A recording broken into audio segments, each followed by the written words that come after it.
Hello everyone, it is Jazz here. Today I just felt like talking about one of my favorite hobbies, which is coloring and coloring books. Even before adult coloring books were all the rage, I used to just buy little kids coloring books so that I could color them because I just find coloring so fun and relaxing. And also because I have ADD, I do have some nervous tics, and also just some days your nervous system's kind of off and you're a little grumpy. And when dealing with that kind of situation, I found that the best ways to deal with that are to crochet, do a puzzle, or to color. So I thought for today that I would show you the adult coloring books that I own and tell you what I think of them, and also maybe show some of the coloring pages that I've started or finished in them. I hope you guys will enjoy this, and let's just get started talking about these coloring books. So the first one I have here is Color Me Mindful Underwater. These are basically designs and pictures centered around underwater creatures.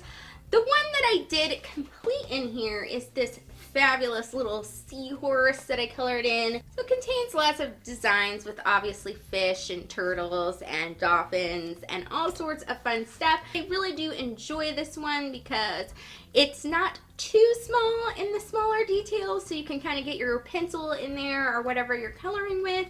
And of course, sea creatures are just super fun, and it's kind of fun to design them in like weird colors that sea creatures would never be in, you know, so that gives me joy.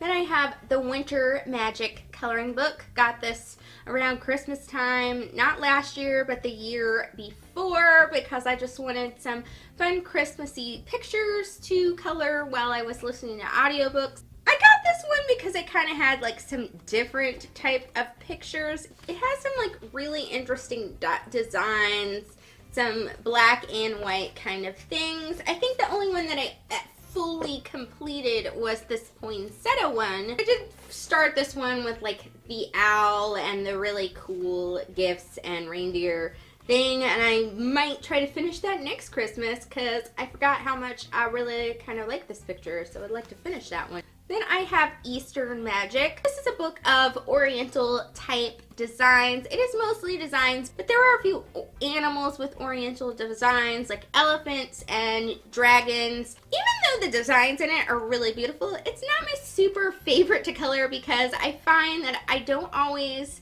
color designs that wonderfully for some reason. Sometimes I do really well, sometimes I get lost in the design and I color something the wrong thing, and then I'm like, no, messed it up. But I did finish this one. I got this one right, but there are a few in here that I've kind of messed up. I do prefer to kind of do real things like people or like objects or animals. So someday I will probably try one of the animals like a dragon or something and see if I do that a little bit better than some of the designs. Next, I have a Creative Haven brand coloring book. This is called Steampunk Fashion. I really love this one. First of all, because the steampunk fashions are really super cool, but also I love that this one actually has perforated pages, so you can actually tear the pictures out and hang them up if you want to just sit and look at your work. The only one that I have completed, I actually did that with, which is the same as this picture on the front, but I colored it a little differently, and it's hanging up right behind me. I had great fun coloring that, so I'm looking forward to coloring some more steampunk fashions in this one because I really love the concept of it. This is another Creative Haven one, and it is called Celtic Designs, and this is just what it says. It's a bunch of different Celtic styled designs. Now, yet again, maybe designs are not my strong suit, but I really love Celtic designs and I think they're just so beautiful. So I was like, I'm gonna give it a go. I'm actually working on this page. Have to finish the top of this, but this is one with little horses in it. I'm going kind of for a Lord of the Rings sort of color scheme. I'm not sure if it's working, but we're gonna see what it looks like when it's completely finished. Loving this brand because I do love that the pages are perforated. So when I finish that picture, I might take it out, put it on this wall like the other one. And I'm also really excited to try out more of these designs, and particularly maybe try coloring the picture that is displayed on the front with my own ideas. And I have Natural Wonders color art for everyone. This is mostly flower designs, leafy things, and flowers and all those springtime vibes when you color this one. It's pages that are perforated, so I could take them out. Now, I haven't officially, I think, completely completed any of them, so I haven't taken any pictures out. There's one that is, for the most part, complete that I did that's just cool purpley flowers. I just love the wavy designs and things like that in this one, so it's super fun. Next, I have a really cute one called Joy for the Journey. It's hours of mindful calm, creative expression, and biblical inspiration. This one's kind of cool because it's on rings, so you can actually flip through it, and also it kind of works as like a really nice solid board to color against. So if you have to hold it in your hand, like you don't have anything flat to color on, or you don't want to like sit it on your lap, you can just hold it like that, which makes me super happy. By the front of it, you have probably already guessed that it does contain some Bible verses or pictures based on Bible verses in it. It also has some inspirational, just uplifting phrases. For example, I do have a picture that I colored from here that is on this wall, but it is a quote that is Emily Dickinson's poem, "Hope is a Thing with Feathers." There are also a couple of pictures from here around my house that I have colored. So yet again, this is perforated, so you can take these out and just hang them around your house. Sweet things like butterflies and flowers and birds and just springtime, homey kind of things in it. So it makes me super happy to color in it. It also has cards and bookmarks and things in the back, which is kind of fun. So it's just a cool, happy sort of coloring book. On to my last three, which are all fandom sort of related coloring books. The first one I have is the Sherlock Mind Palace coloring book. This is obviously pictures from Sherlock. They're supposed to have sort of hidden pictures within the pictures that you find when you color in, which is kind of fun. I haven't found any of them. I don't think I've colored any of those pictures yet, so that's why. This one is super fun, but it is sort of challenging because there are so many itty tiny little details, and I will say the wallpaper in this is definitely the hardest part of the Sherlock coloring book. The few that I have completed are this Sherlocked one. I'm going to cover up my face just now.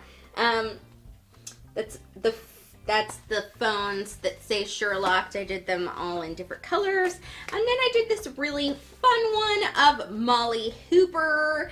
The sweater was a little hard because I really wanted it to look like authentic to the sweater. Luckily, I did find a photo, but I'm quite proud of my Molly Hooper picture there. And the one I've been working on for like ever is this quite huge one of the first episode, Study in Pink right here. So I'm still working on that one. I haven't done any of the skin tones or any of that. I've just done sort of the outer lying things and the clothes.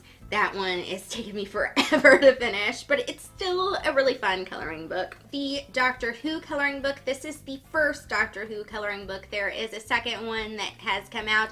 I don't own that one yet. I haven't gotten a chance to color in it yet, so I can't say much about what it's like to color in it. I do think it's really cool, some of the designs that they have done with some of the different creatures that you get in Doctor Who, and there are some really cool layouts with different doctors and their companions. It does have some older doctors as well as some newer ones in there. I'm very new to the Doctor Who fandom, so I haven't watched every single Doctor. I've only watched like 9 through 11, but I'm still really excited to color this, and I'm thinking after I finish that one Celtic Design, I might give one of these a go. And lastly, I have the Princess Bride coloring book. This is for celebrating 30 years, I think, since the movie came out, not the book. Not 100% sure which one. They're both awesome though. I am such a huge Princess Bride, like, obsessed fan, so I had to have this coloring book. It's basically laid out in order of the story, how the story goes, which is kind of fun. It has all the characters in it. It has some of their little catchphrases in it. The only thing I don't really love about this coloring book is I don't like how Princess Buttercup is drawn. Like, it doesn't work for me. She just doesn't really look like the character at all, but you know, that's okay. I'm so much of a Princess Bride fan, I'm gonna let it go. It does have enough in there that still makes me want to color the coloring book. The first picture that I have colored in here and completed is, of course, just the title page, and I'm quite proud of how it turned out. Aside from that Princess Buttercup thing, this is still a really fun coloring book, so if you really love Princess Bride like me, you probably will want to give it a go. Those were all my coloring books that I own. I hope you guys enjoy this. Maybe found a coloring book that you would like to give a try from this. If you like to color, or if you've never colored before, maybe you'll be inspired to give coloring a go, because it is fun. I have decided for sure to post Sundays and Thursdays, so I will see you on Thursday, and thank you for watching. Bye!